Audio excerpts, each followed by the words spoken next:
Local time, everyone. This is Audrey Tang. This Pride Month, I'm delighted to be invited by Asian Society, Philippines, to present and listen to various voices that provide presentation in various fields such as policy, leadership, culture, media, and health. Taiwan is a country of freedom and democracy, striving to fulfill the global goals, specifically SDG 5, gender equality. Even when we are facing with the global crisis of pandemic, for example, last year during mass rationing, a boy called hotline for pandemic questions 1922, saying that he was ashamed of wearing pink medical masks to school because all the boys in his class had blue ones. In response, the very next day, all the officials in the daily pandemic update press conference wore pink masks, sending a message that there are no assigned colors for genders and that everyone should be able to wear any color they'd like to wear. Biology does not determine destiny. Let's work together toward a shared future for all, a future that celebrates diversity and inclusion for all. Thank you, live long and prosper.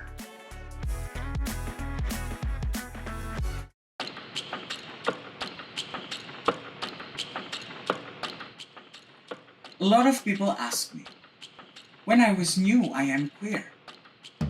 Honestly, I don't know. I can't remember. But what I do remember, when I can recall, is the moment when I realized it is okay. Is when I met my friend, my queer friend. They gave me a lot of confidence to be who I am. Their support made me feel better about myself. From that moment, I realized that I have to do something for my friends, for my community, to support them, that being queer is okay. And we have to claim our rights together as a human being. Happy Pride, everyone. I'm Ripley, original from China.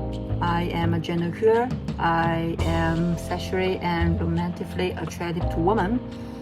I am a LGBTQIA rights activist. I started my activism back in 2008 when I created an online podcast initiative together with a bunch of lesbian and transgender activists all across China. I remember by that time there's not so many positive media coverage on LGBTI issues and also on LGBTIQ people.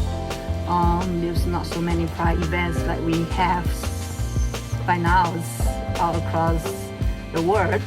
So we created this online podcast initiative dedicated to raise the awareness of the LGBTIQ issues and also our rights, and also improve the self-acceptance of LGBT people in the society. Being LGBTQIA plus is probably the most wonderful experience in my life. LGBTQIA community open a space for me and makes me inclusive in a way. So I used to identify as a lesbian, and then I thought I might be a transgender person. And then finally I discovered, actually I am an intersex person. I know that there's also difficulty in the process, but all the difficulty that I have been through in the process all become my treasure to be real me. So I want to to give my thanks to all the people in the LGBT community, especially activists, because without their efforts, it's not possible for me to meet myself, to hug myself and to love myself as I am. Being a transgender woman in the corporate world for 16 years have been a difficult yet fulfilling journey for me. I had my fair share of struggles, from being managed by a transphobic leader to being reprimanded in using the restroom I identify with, and to being dead named and misgendered, to name a few. These experiences have been my fuel to advocate for diversity and inclusion in HSBC, which has pretty much positively transitioned with me through the establishment of safe spaces, as well as the implementation of inclusive policies in majority of our sites. I think being part of the LGBTIQ communities or movements is a magical experience. It is where you feel that you are not alone. It is also where you are able to collaborate with individuals who share similar experiences of discrimination and violence and do have an intention to change things, to transform things. I think the communities or the movements that we do have at present are spaces that lead to significant changes, whether it is the passage of inclusive legislations, or to transform programs and policies of government, or to have safe spaces for all persons regardless of their sexual orientation or gender identity or gender expression or sex characteristics to be involved meaningfully in different aspects of social life.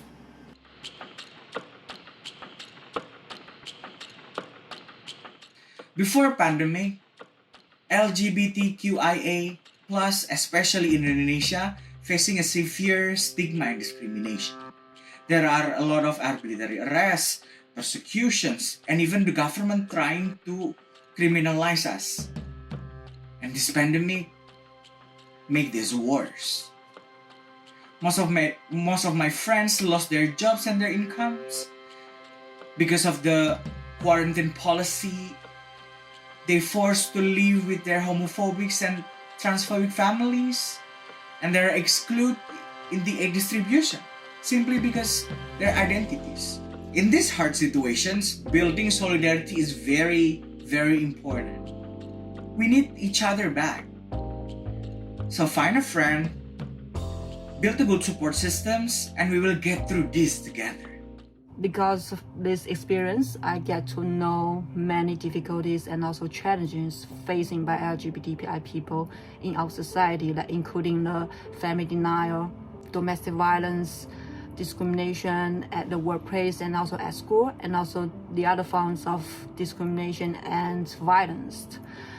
And later on, I was motivated to dedicate myself, contribute myself full time to advocate LGBTI rights protection and also rights fulfillments by working with different legal experts, professionals in China and also across the Asian region. Creating a community is such an important thing because that in that way that we can support each other. So for us, it is so important to build community, especially for intersex people, because in Asia, there are still so many countries doesn't have any intersex organization. It become our urgent issue, especially after the pandemic. We feel more urgent to build our community, so we can support each other, and we will have to try our best to introduce intersex issue in Asia and help the society and the government to include intersex people in our social system. So we will not be the community that are left behind during the pandemic. This pandemic has taken a toll on our mental health, especially to the members of the LGBT+ community that have not fully embraced their authentic selves because of fear of rejection and discrimination. Being the sponsor of the Pride Plus Ally Network, I have committed to maintaining my door open to anyone in need of a safe space to open up about their daily struggles and get advices on how to cope with them. I think it is important to note that LGBTIQ organizations serve as primary care agents in serving the communities.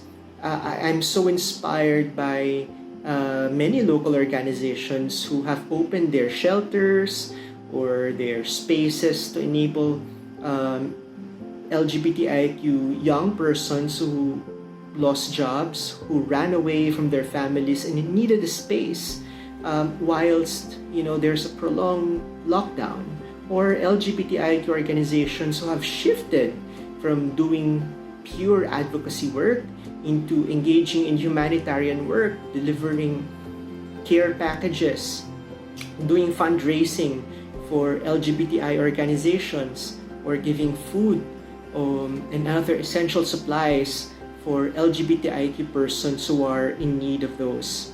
I think we have to stress a strong need to address the economic concerns of LGBTI persons in this time of pandemic.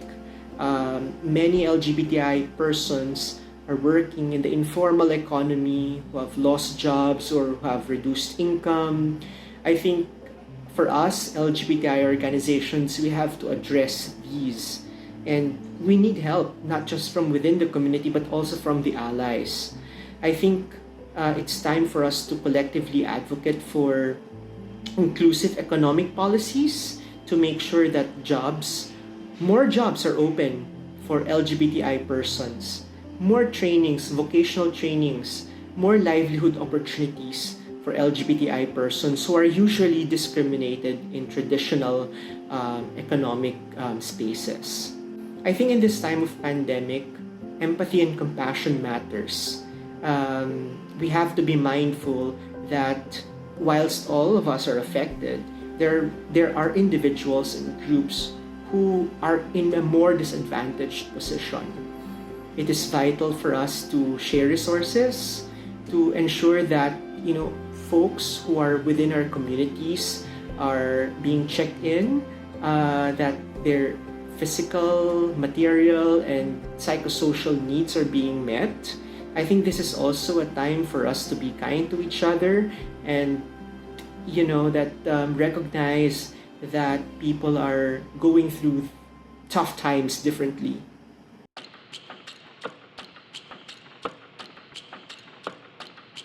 LGBTQIA+ mostly include in the mainstream narrative, discourses, and even media. Or there are so many stigma and prejudice towards LGBTQIA person. I remember when I was young, I feel lonely. I want someone like me who are fierce, smart, and confident, so I can inspire and feel good about myself. That's why the representation is matter for younger generations. Because that will encourage them to accept themselves and moving forward to claim their rights. I know we now facing a very difficult time because of the COVID-19 pandemic. So during the past years, together with my colleagues at ILGA Asia, we'll be dedicated to our efforts to support the survivals of our local communities in different Asian societies. We will continue to stay in solidarity with our community members. It's better for us not lose hope. Let's continue to work together to fight back against this virus as what we have been fighting against those discrimination and violence targeted on us and also our people. I hope we can be in solidarity, stay strong, and happy Pride. Life is full of up and down, good and bad. This is life. Just is more drastic, in these 2 years, but everything will be fine. I think the most important thing that if we can keep our mind in peace, then our world will follow us. The word, certainly is for young people, because young people is the hope of the world and the hope of the civilization moving forward. So, and the world is going to be their world. So we certainly have to listen to young people and give space, authority to young generation. Especially for intersex community, incubating new generation, young intersex activists is our main goal for Intersex Asia. because they are the hope for our movement. They will be the leaders of our movement in the future, and there will be the founder of Intersex organization in every Asia countries, and hopefully that we can reach out more intersex people, especially young generation, to take the lead for their country, to speak for themselves, to defend their own rights, because we want a world that can nourish, enrich our young generation most. Being genuinely happy about someone's decision to live his or her authentic self doesn't cost anyone anything. Always choose to love, respect, and understand other people's choices, even if they're not aligned with your beliefs, simply because it's the right thing to do. We, the current generation, will help shape the world for the young and future leaders. We need to ensure that we pave the way for the future generation to have the sense of security and belonging by creating safe spaces and communities that embrace and foster authenticity, creativity, and individuality. Now, for us who are coming from a relatively older generation who have more experiences in social change processes, we do have the responsibility to hold space for the younger generation. Not to train them, not to mentor them, but to just be there in their journey, enable them to learn, whether in a not so good way, learn from all the mistakes, provide the needed advice if they ask us for advice. But I think what is vital is that we respect the younger generation, that they are also part of the change process. It is not our responsibility to train them, to mold them, to follow our path, but to provide and hold a space for them along this collectively in the journey towards change.